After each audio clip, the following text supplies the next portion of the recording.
সুপ্রিয় সুধীমণ্ডলী, আজকে একটা কবিতা আবৃত্তি করে শোনাবো। কবিতার নাম তুমি কার। ভুলিনি বন্ধু, আজও ভুলিনি তোমারে, ভালোবেসে যাব তোমায় মরণের পরে।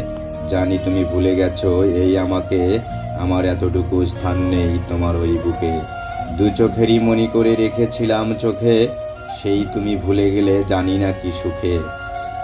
যে সুখের আশায় তুমি গিয়েছো আমায় ভুলে, সেই সুখ হয়তো সয়নি তোমার কপালে। তাই তোমার প্রতি রইল আমার এই কামনা, চিরদিন সুখে থেকো, দুঃখ যেন আসে না। দুঃখ যত আছে বন্ধু হয় যেন আমার, ফুলে ফুলে ভরে থাক জীবনটা তোমার। আমার মনে যত ভালোবাসা সবই বন্ধু তোমার, জানি না তুমি কোথায় আছো, আজ তুমি কার।